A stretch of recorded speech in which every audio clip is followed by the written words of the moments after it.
Hello everyone, welcome back to my channel. So today is BTR 5 of that day. So BTR, as you know, this is something बुरी तरह रटो, मतलब something that is very important topic.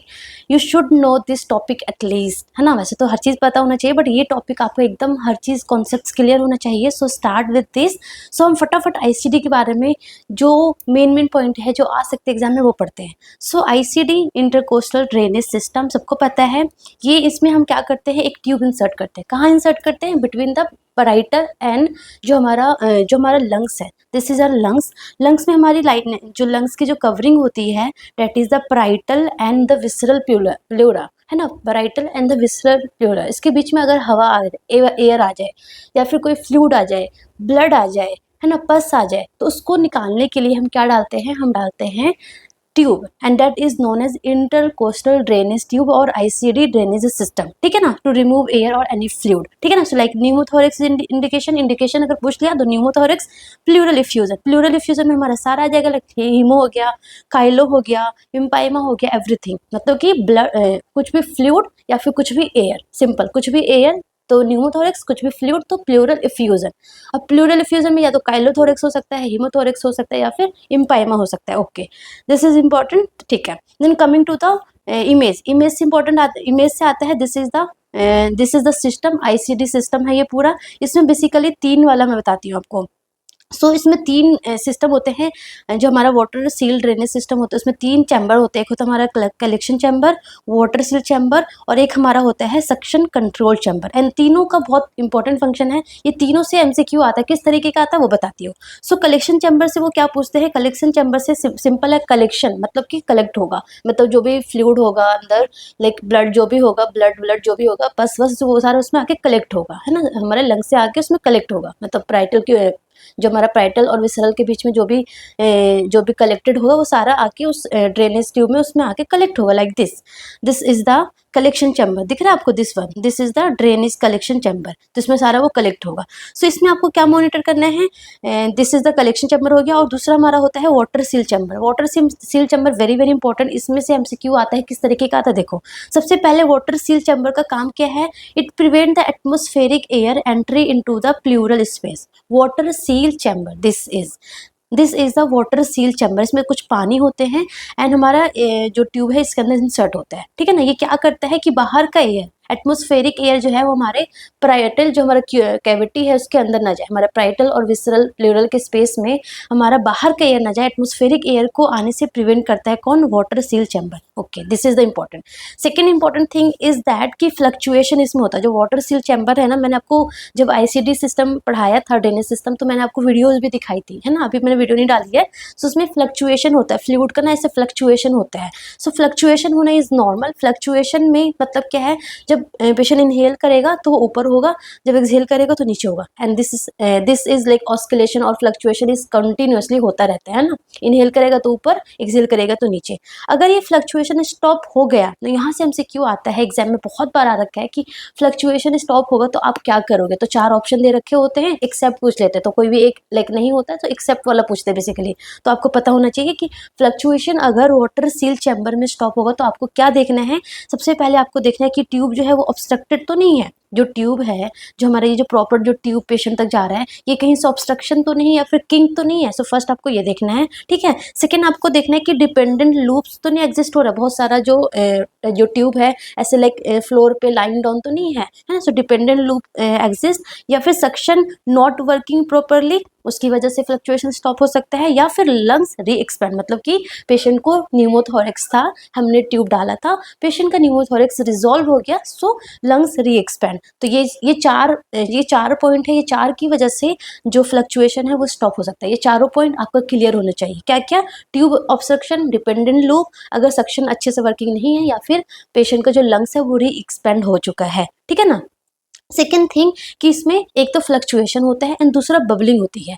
Continuous या फिर excessive bubbling होगा, so it is it is abnormal, मतलब क्या है, air कहीं लीकिंग हो रहा है, एयर लीकिंग हो रहा है, and this is the abnormal finding. And आपको क्या करना है, what's your responsibility, what's your intervention, that is you have to notify the doctor immediately. This is something very very important कि अगर कंटिन्यूअस या एक्सेसिव बबलिंग हो रहा है इन वाटर सील चैम्बर, आपको क्या करना है, you have to inform the doctor immediately, क्योंकि एयर लीकेज हो रहा है।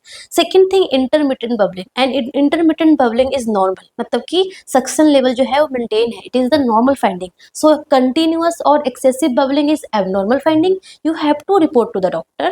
And there is intermittent bubbling and this is normal in water seal chamber. So water seal chamber में आपको समझ में आ गया, ठीक है ना। and this chamber should fill up to 2 centimeter of water level when being set up for use the system like this। आपको दिख रहा है इसमें 2 सेंटीमीटर तक इसमें वाटर हमेशा भरा होता है, ठीक है ना। सो ये हो गया। थर्ड हमारा होता है suction control chamber. Suction control chamber क्या करता है, ऑफकोर्स सक्शन मेंटेन करता है, मतलब क्या करता है, it provide the suction which can control to provide the negative pressure to chest so that lungs जो है वो पूरा सक आउट होके ट्यूब में ना आ जाए। सो एक नेगेटिव प्रेशर मेंटेन करके रखता है, ठीक है ना। एंड इसमें भी लाइक अलग अलग लेवल पे पानी भरा होता है, इसमें भी हम स्टेराइल वाटर फिल करते हैं, स्टेराइल वाटर फिल करते हैं, ठीक है ना। As you can see in this picture, यहाँ पे भी स्टेराइल वाटर फिल है, ठीक है ना। सो इसमें क्या है, इसमें स्टेडी और कॉन्स्टेंट बबलिंग होगा, suction level maintain, it is the normal finding. अगर विक्रस बबलिंग हो गया, एकदम एक्सेसिव विक्रस बबलिंग होगा, या तो वो वाटर सील चैम्बर में हो या फिर वो सक्शन कंट्रोल चैम्बर में हो, दोनों एबनॉर्मल है, दोनों इज एबनॉर्मल, एंड दोनों प्लेस पे आपको डॉक्टर को इन्फॉर्म करना है, ठीक है। बट इसमें वाटर सील चैम्बर में भी हमारे इंटरमिटेंट बबलिंग होगा और सक्शन कंट्रोल चैम्बर में भी स्टेडी और कांस्टेंट बबलिंग होगा, and this is the normal, है ना। It mean suction is maintain, ठीक है। सो आपको ये चीजें याद रखनी है। ये इमेज है, इमेज से पूछ सकते हैं। So this is the ICD, है ना। सो आपको आईसीडी का सारा इमेज पता होना चाहिए, ठीक है। एंड नर्सिंग केयर में पता है आपको कि वहाँ पे प्रॉपर ऑक्लूसिव जो है ड्रेसिंग होनी चाहिए वहाँ पे इंसर्शन साइट पे, ठीक है ना। और हमें सबसे इंपॉर्टेंट चीज, जो हमारा ड्रेनेज सिस्टम है वो below the level of chest होना चाहिए, ठीक है। Milking and stripping is contraindicated, ये एक बार एग्जाम में आ रखा है, तो बोला था कि आई थिंक यही बोला था कि किंग है तो आप क्या करोगे, मिल्किंग एंड स्ट्रिपिंग करोगे। So milking and stripping is contraindicated, नहीं करना है। Keep 2 clamps, first of all clamp तो हमें कभी भी नहीं करना है। क्लैम्प ओनली जब हम करते हैं, जब हम खाली करते हैं। लेट सपोज इसमें जो है फ्लूइड, इसमें ब्लड भर गया, इसमें ब्लड जब भर जाएगा तो आप खाली करोगे ना डेली, लाइक 24 आवर्स पे, या फिर एज सुन एज पॉसिबल इसको हम खाली करते हैं, एम्प्टी करते हैं। सो जब आप एम्प्टी करोगे ना, तो सबसे पहले जो पेशेंट के साइड वाला जो ट्यूब है ना, हम क्लैम्प कर देते हैं, क्योंकि एक्सीडेंटली 2 क्लैम्प करते हैं। क्यों 2 क्लैम्प करते हैं, लेट सपोज एक्सीडेंटली वो बाहर आ गया, है ना, तो एक क्लैम्प अगर लेट सपोज एक क्लैम्प अगर ओपन हो गया तो एक क्लैम्प तो है, तो क्लैम्प करते हैं। एंड क्लैम्प भी लाइक पहले हम गॉज पीस लगाते हैं, उसके ऊपर क्लैम्प करते हैं, सो दैट डायरेक्टली जो है ट्यूब पे प्रेशर ना लगे, ठीक है ना। सो हम 2 क्लैम्प ऑलवेज कीप। ऑल्सो अगर लेट सपोज कि ये जो हमारा जो वो दिख रहा है, क्या बोलते हैं, कलेक्शन चैम्बर है, जो वाटर सील चैम्बर है, अगर ये ब्रेक हो गया, अगर ब्रेक हो गया है ना, पूरी तरीके से ब्रेक हो गया, सो इन दैट केस ऑल्सो हमें 2 क्लैम्प रखने होते हैं। बट कभी भी आपको क्लैम्प नहीं करना है ऐसे फालतू में, जैसे कि कुछ भी आपको करना है तो क्लैम्प कर देना, ओनली खाली के वक्त ही हम वो क्लैम्प करते हैं, ठीक है ना, ठीक है। और हमें ट्रेकियल डेविएशन होगा कब, टेंशन न्यूमोथोरेक्स में, मतलब कि न्यूमोथोरेक्स और ज़्यादा एग्रेसिव हो जाएगा, टेंशन न्यूमोथोरेक्स होगा, ठीक है। सो ये सारी चीज़ें हैं। First of all, if chest tube pulled out from the chest accidentally, आपको क्या करना है, वहाँ पे आपको ऑक्लूसिव ड्रेसिंग, फटाफट हाथ से ड्रेसिंग करनी है, and then you have to inform the doctor. ऐसे नहीं कि वो चेस्ट से जो ट्यूब जा रहा था वो आउट हो गया ना, आप डॉक्टर को चले गए बताने, no, you have to put like आपको कुछ गॉज वॉज रखना है, सो दैट वहाँ पे एयर ना जाए अंदर, ठीक है। Second thing, if drainage system cracks और ब्रेक, तो आपको क्या करना है, फटाफट जो ट्यूबिंग सिस्टम है ना, आपको कोई भी बॉटल में स्टेराइल वाटर का जो बॉटल होता है उसमें डालना है, ठीक है ना। एंड ड्यूरिंग रिमूवल, जब हम आईसीडी सिस्टम रिमूव करेंगे पेशेंट से, तो पेशेंट को हमें वल्सल्वा मैनोवर बोलना है कि आपको वल्सल्वा मैनोवर करना है, ठीक है ना। सो ये आपको कुछ पता होना चाहिए। Then coming to the BLS, बहुत इंपॉर्टेंट पॉइंट जस्ट बता रही हूँ। आईसीडी हमने पढ़ लिया, and coming to the BLS something very very important, and बहुत एक सिंपल स्टेप बताऊंगी।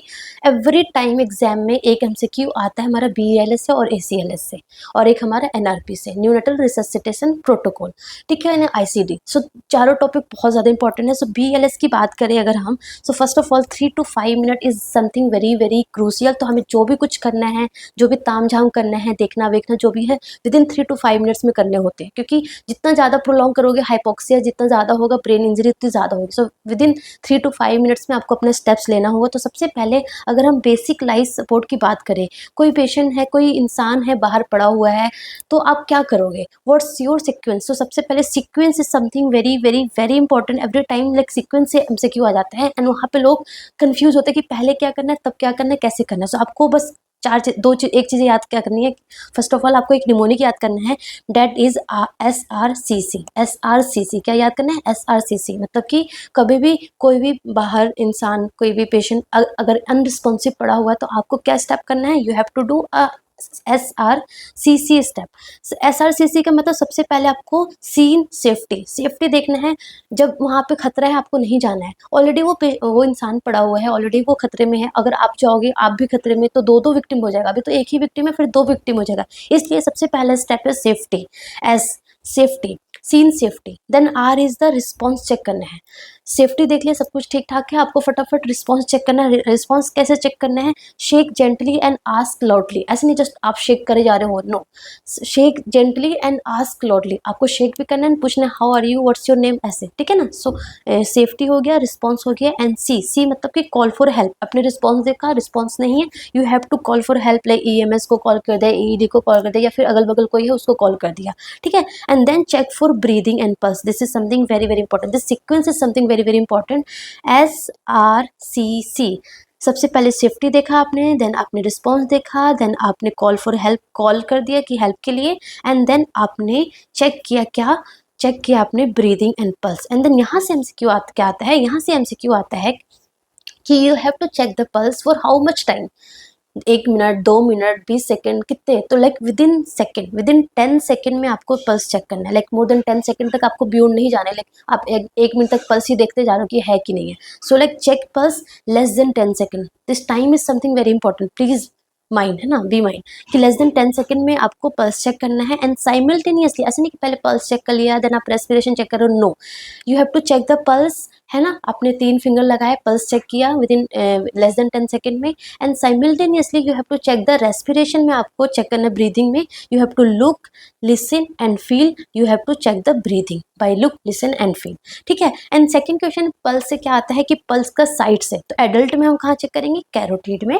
चिल्ड्रन में हम फीमोरल में चेक करेंगे, और इन्फेंट में हम ब्रेकियल या फिर फीमोरल में करेंगे, ठीक है ना। इन्फेंट में हम बेसिकली कैरोटिड नहीं करते क्योंकि फैट होता नहीं, आप इसलिए एक्सेस नहीं होगा इसलिए, ठीक है ना। सो एडल्ट में कैरोटिड, चिल्ड्रन में फीमोरल, इन्फेंट में ब्रेकियल, ओके, ठीक है ना। सो इतना समझ में आ गया, सीक्वेंस समझ में आ गया, पल्स कैसे चेक करना है, कहाँ पे साइट है। देन लेट्स सपोज 3 हमारे पास सिनेरियोज आ सकता है। First scenario is normal breathing and pulse is feel. Pulse feel हो रहा है आपको, पेशेंट नॉर्मली ब्रीथ कर रहा है, आपको कुछ नहीं करना, you have to just monitor and wait till 108 come, till की वो क्या बोलते हैं, AED कम, और लाइक इमरजेंसी वाला जो आपने कॉल किया था वो आ जाए, till you have to just monitor, ठीक है ना। Scene first. सीन सेकंड क्या हो सकता है कि नो ब्रीदिंग बस डेफिनेटिव पल्स फील, मतलब कि ब्रीदिंग नहीं है बट पल्स फील हो रहा है। अगर ब्रीदिंग नहीं है, पल्स है, तो आप क्या करोगे, of course you will give breathing. So आपको क्या देना है, रेस्क्यू ब्रीदिंग देनी है। देन यहाँ से MCQ आता है, क्या आता है कि रेस्क्यू ब्रीदिंग कितना देना है। सो 1 ब्रीथ देना है लाइक एवरी 6 सेकेंड पे आपको 1 ब्रीथ देना है, मतलब कि 1 मिनट में 10 से 12, मतलब नॉर्मली हम कितना ब्रीथ करते हैं, 10 से 12 करते हैं। सो 1 मिनट में आपको 10 to 12 ब्रेथ देना है इन 1 मिनट, 10 to 12 ब्रेथ देना है इन 1 मिनट। एंड लाइक अगर एक ब्रेथ की बात करें तो एवरी 6 मिनट पे आपको एक ब्रेथ देना है, और एक जो ब्रेथ होगा वो लाइक 1 सेकेंड में देना है, 1 सेकेंड में आपको एक ब्रेथ देना है, ठीक है ना। सो ये इंपॉर्टेंट है। And continue check pulse, every 2 minute पे आपको पल्स चेक करते रहना है टिल 108 कम, ठीक है। सीन 1 समझ में आ गया, सीन 2 का समझ में आ गया। सीन 3 इज कि ना ब्रीथिंग है ना पल्स है, तो आप क्या करोगे, of course you will start CPR, ठीक है ना ब्रीथिंग है ना पल्स है, क्या करोगे, CPR स्टार्ट करोगे, ठीक है। सो CPR का रेशो क्या है, 30:2, वेरी इंपॉर्टेंट, मतलब कि 2 मिनट तक आप CPR करोगे, 2 मिनट तक आप CPR करोगे, कैसे, 30 compression and 2 respiration, 30 compression and 2 rescue breathing, ठीक है। 30 कंप्रेशन एंड 2 रेस्क्यू ब्रीदिंग करोगे फॉर 2 मिनट्स या फिर 5 साइकिल, मतलब 30:2 5 साइकिल करोगे। देन अगेन आप पल्स और ब्रीदिंग चेक करोगे, है ना, ये चलता रहेगा जब तक AED ना आ जाए। AED आ गया, लेट सपोज AED आ गया। AED क्या है, AED is a automated external defibrillator, AED is automated external defibrillator. So यहाँ पे सेकंड क्वेश्चन पूछते हैं कि जो AED में जो हम पैड अटैच करते हैं वो कैसे अटैच करना है, पोजीशन पूछते हैं। सो फर्स्ट पैड कहाँ पे करेंगे, just below the clavicular bone, clavicle bone के जस्ट बिलो करेंगे first pad. And second pad कहाँ पे करेंगे, just below the left nipple anterolateral और just below the shoulder in the back, back में भी कर सकते हैं या फिर एंटीरोलेटरल जस्ट निपल के बिलो कर सकते हैं, ठीक है ना। सो ये पैड का अटैचमेंट पता होना चाहिए आपको, ठीक है ना। एंड आपको पता है कि जब AED आएगा वो ये भी असेस करता है कि ब्रीदिंग शॉकेबल है या नॉन शॉकेबल है, उसके अकॉर्डिंग वो शॉक देगा। सो आपसे सेकंड क्वेश्चन यहाँ से ये पूछ सकते हैं कि शॉकेबल ब्रीदिंग शॉकेबल रिदम कौन कौन सा होता है। So pulseless ventricular tachycardia, pulseless ventricular tachycardia and ventricular fibrillation is shockable rhythm. And non shockable की बात करें तो pulseless electrical activity and asystole is the non shockable. Very simple, ठीक है। तो ये सिंपल MCQ भी पूछ सकते हैं एग्जाम पे कि शॉकेबल रिदम कौन सा होता है और नॉन शॉकेबल कौन सा होता है। So shockable is pulseless ventricular tachycardia and ventricular fibrillation and like non shockable is pulseless electrical activity and asystole, ठीक है ना। सो अगर शॉकेबल होगा ऑफकोर्स वो शॉक देंगे एंड देन CPR देंगे एंड देन चेक पल्स वो करते रहेंगे, ठीक है। सो ये आपको BLS समझ में आ गया, ठीक है ना। ये हमारा BLS का तामझाम खत्म हो गया। यहाँ पे मैंने कुछ इंपॉर्टेंट पॉइंट लिखा है कि not to waste time for to feel the pulse for more than 10 second, important है ये।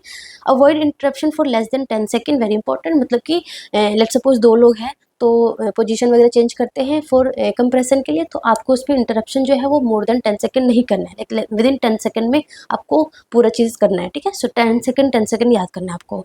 एडल्ट एंड चाइल्ड में जो पोजीशन पूछे तो जो lower half of sternum in middle of chest और बिटवीन द निपल्स, ठीक है, इंपॉर्टेंट, साइड इज इंपॉर्टेंट, ये कहाँ पे देना है। एंड इन्फेंट में अगर पूछे तो 2 फिंगर और 2 thumb on lower 1/3 of sternum, ठीक है, ये हो गया important.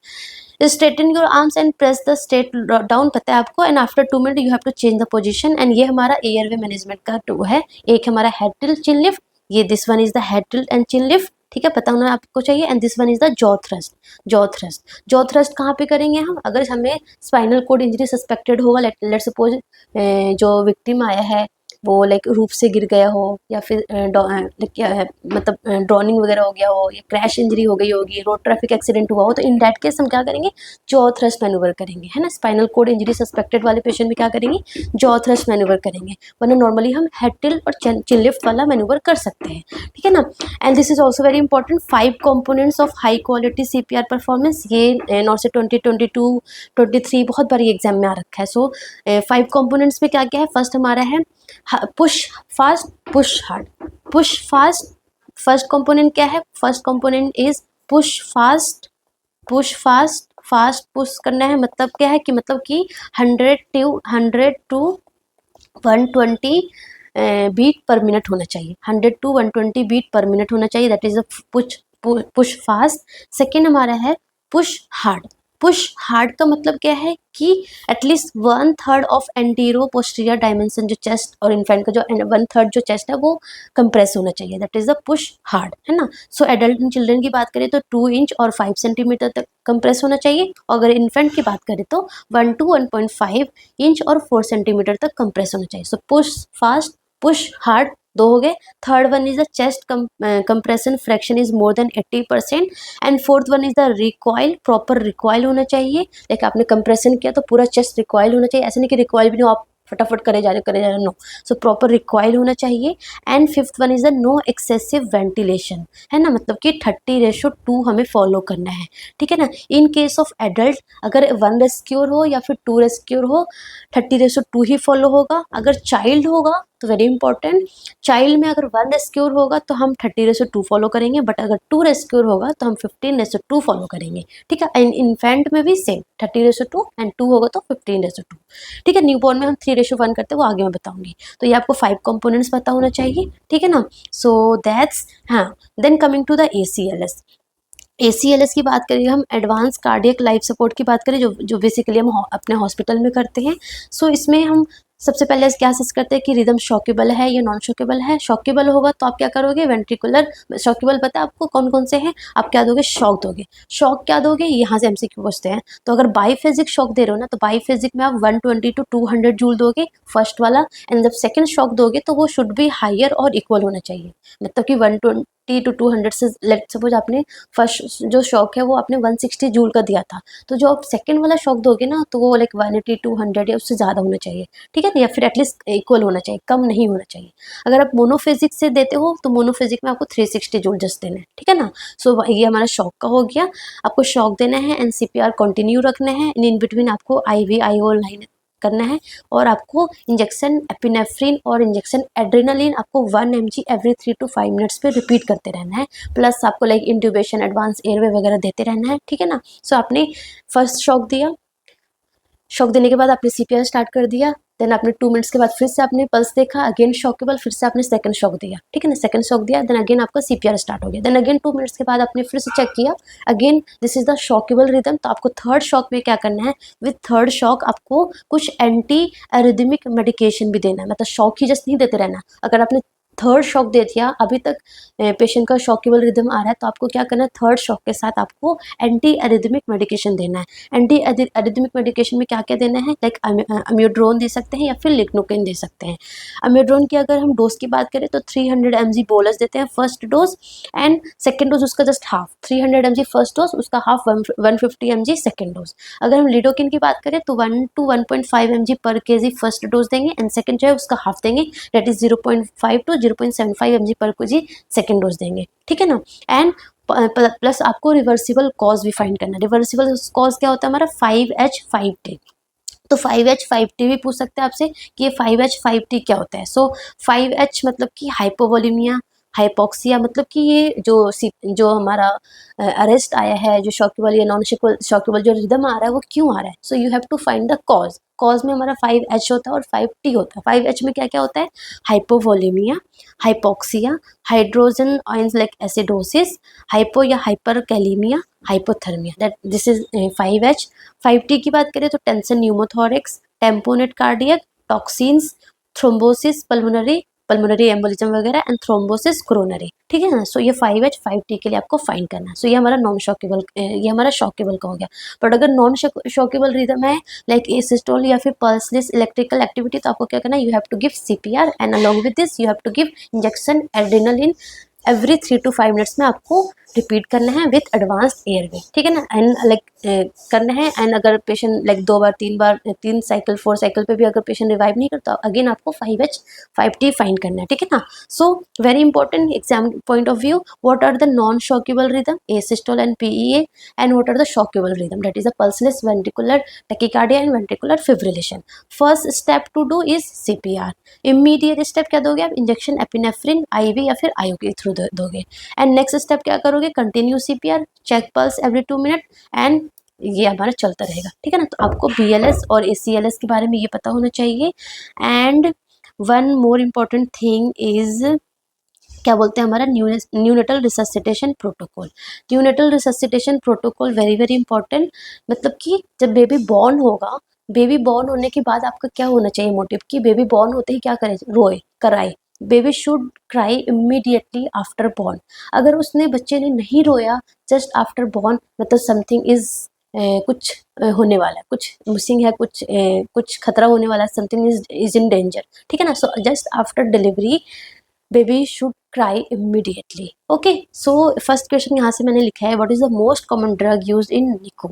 So that is the oxygen is the most common drug, not adrenaline, not surfactant, not lignocaine, not atropine. Oxygen is the most common drug, ठीक है ना। And ये जो इमेज दिख रही है वो किस चीज़ की है, this is the neonatal warmer की इमेज है। दिख रहा है आपको, यहाँ पे टेम्परेचर दिख रहा है आपको, यहाँ पे आपको टेम्परेचर दिख रहा होगा, ठीक है ना। सो ठीक है, ये हो गया।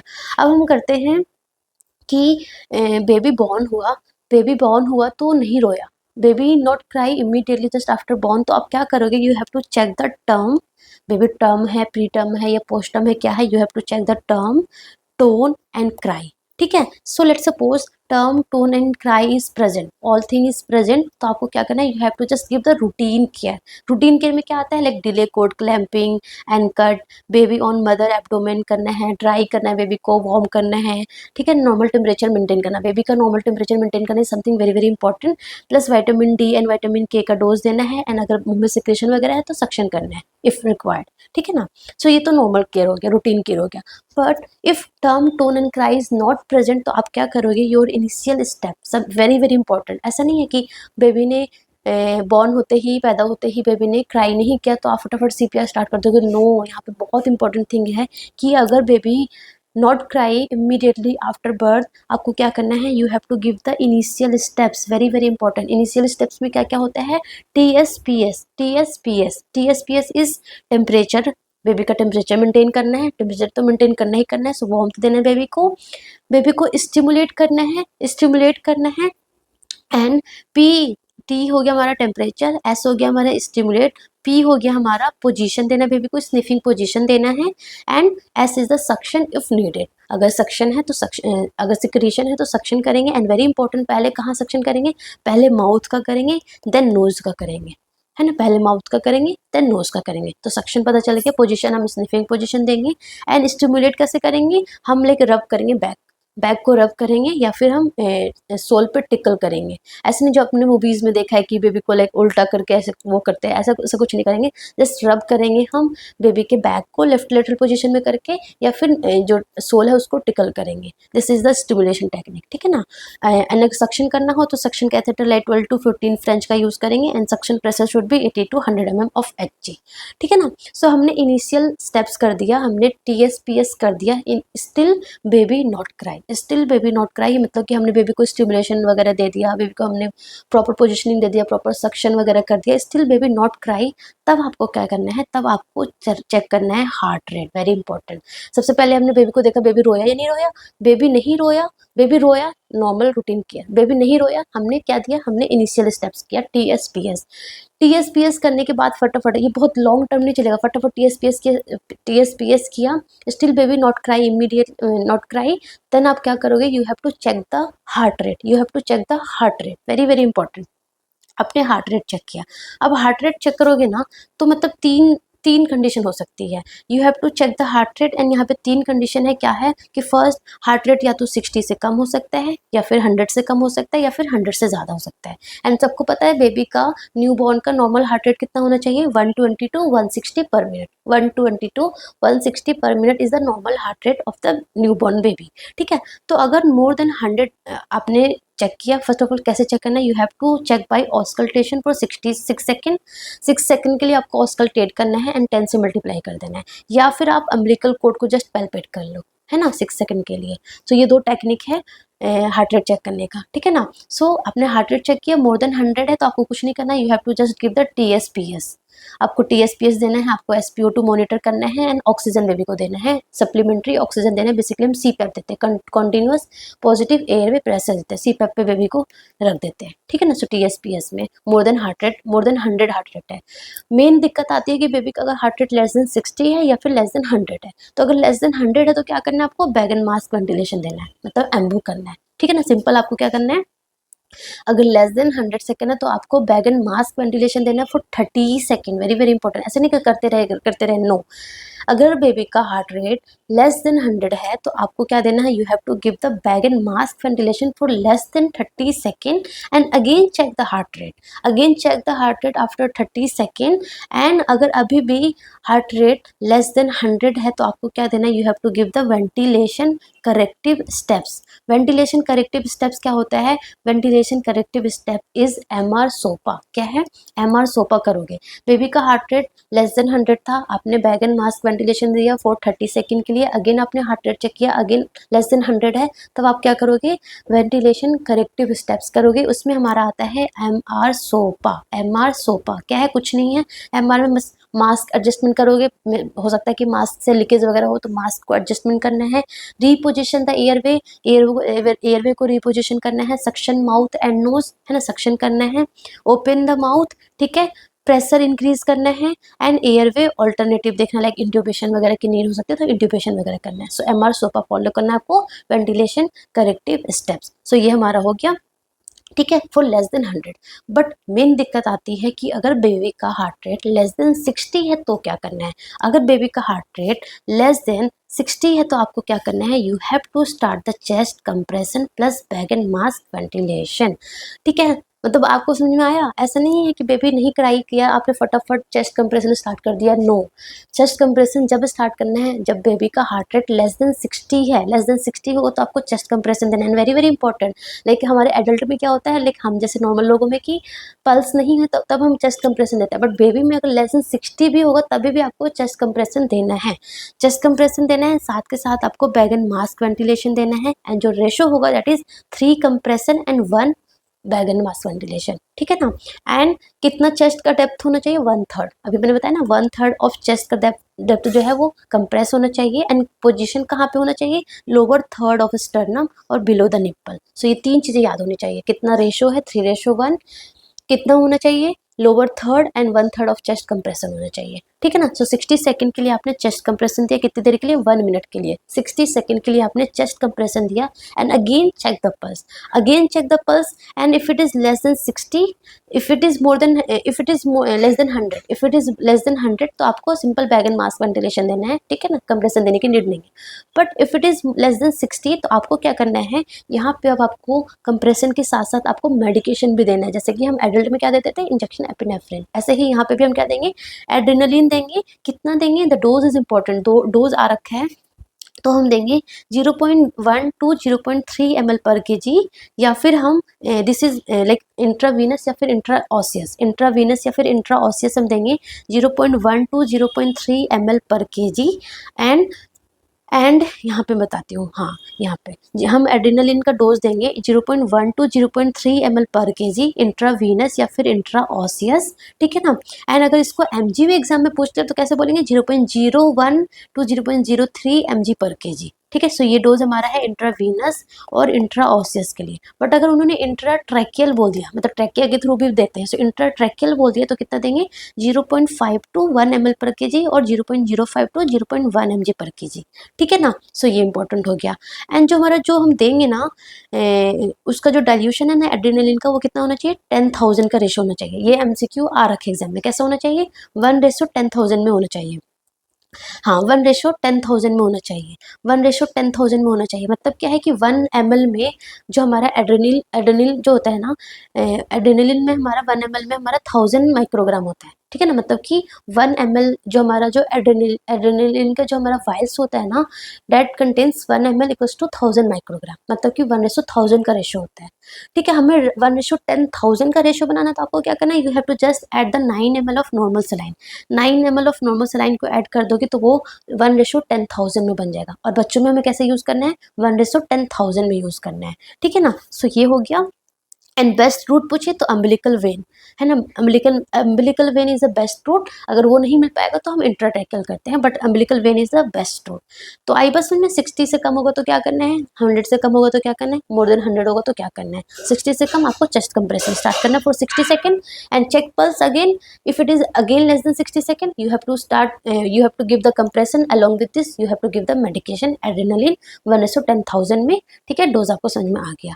ठीक है, ये हो गया आपको। ठीक है। उसके बाद आपको न्यूनेट्स का पता है, आपको 3:1 होता है, 3 कंप्रेशन 1 आपको ब्रीदिंग देते हो, एंड इन्फेंट्स में 15:2 होता है। ठीक है। एंड ईटी ट्यूब, अगर बेबी को हम जो हमारा न्यू बॉर्न है उसको अगर इंट्यूबेट करेंगे तो कैसा होना चाहिए, कफ होना चाहिए, अनकफ होना चाहिए। फर्स्ट ऑफ ऑल अनकफ एंडोट्रेक्टल ट्यूब होना चाहिए, वेरी इंपॉर्टेंट। एंड उसका साइज भी इंपॉर्टेंट है। तो अगर बेबी लेस देन 1 kg का होगा तो 2.5 और 2 mm, 1 to 2 kg का होगा तो 3 mm, 2 to 3 होगा तो 3.5 mm, and more than 3 kg का होगा तो 4 mm। तो ये साइज इज इम्पॉर्टेंट, ये हो गया। ठीक है। And again this size is also important for like more than 1 year child के लिए। ये साइज का फॉर्मूला एग्जाम में आ रखा है। सो लाइक अगर पूछे कि मोर देन 1 years का चाइल्ड है, ईटी साइज का फॉर्मूला बताओ। सो ये फॉर्मूला हमारा होता है एज अपॉन में 4 + 4 अनकफ ईटी ट्यूब के लिए है। एंड अगर कफ ईटी ट्यूब बोले तो कुछ नहीं है, एज अपॉन में 4 + 3.5 करना जस्ट। ठीक है। सो ये आपको पता होना चाहिए। सो मतलब आपको समझ में आया, indication of giving adrenaline is heart rate less than 60 after 1 minute of chest compression plus bag and mask ventilation, very important. ठीक है, depth of ET tube insertion in newborn is 6 plus weight of the baby. ठीक है, सो ये आपका clear हो गया। ये कुछ कुछ इंपॉर्टेंट पॉइंट था। ये आपका पोजीशन है, 2 फिंगर टेक्निक, और एक हमारा होता है थंब वाला टेक्निक, एंड थंब वाला ज़्यादा इफेक्टिव होता है। सो अगर इफेक्टिव पूछे तो थंब आपको बोलना है। ठीक है, एंड ये हमारा एयरवे मैनेजमेंट हो गया। एंड SpO2, हाँ, जब बेबी बॉर्न होता है ना, तो जब वो बॉर्न होता है तो एट 1 मिनट पे जो बेबी का जो सैचुरेशन होता है दैट इज 60 to 65% होता है। एंड एवरी 5 मिनट पे क्या होता है, बेबी का एवरी मिनट पे बेबी का 5 इंक्रीज होता रहता है। तो 5 मिनट मतलब बेबी के बॉर्न होने के 5 मिनट पे बेबी का जो सैचुरेशन है वो 85 to 95 तक हो जाता है। ठीक है ना, तो ऐसा नहीं कि बेबी बॉर्न हुआ एंड तुरंत के तुरंत 95 होना चाहिए, नो। जब बेबी बॉर्न होगा एट 1 मिनट 60 to 65 होना चाहिए, एंड एवरी मिनट 5 इंक्रीज हो जाता है। ठीक है ना, and this is the endotracheal tube है। ये हमारा अनकफ है, ये अनकफ एंडोट्रैकियल ट्यूब है, इसमें देखो कफ नहीं है। एंड ये हमारा क्या है, this one is the cuff endotracheal tube, this one is the cuff and this one is the uncuff.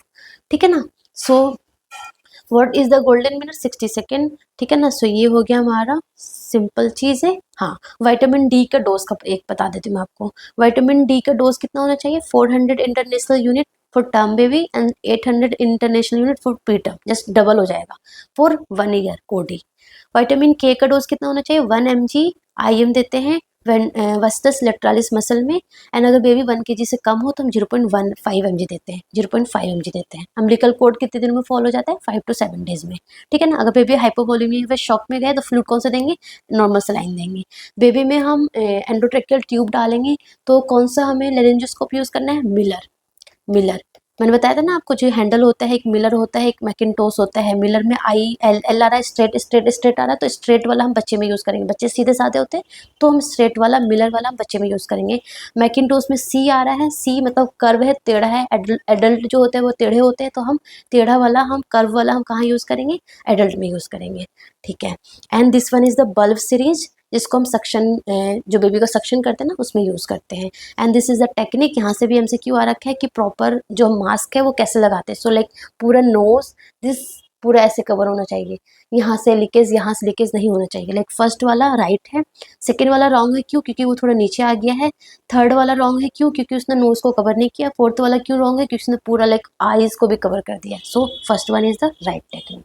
ठीक है ना, सो ये हमारा हो गया कुछ चीज़ें जो बहुत ज़्यादा इंपॉर्टेंट थी, आपको आनी चाहिए थी। So that's all about, and अच्छे से पढ़ते रहो, रिवीजन करते रहो, MCQ प्रैक्टिस करते रहो।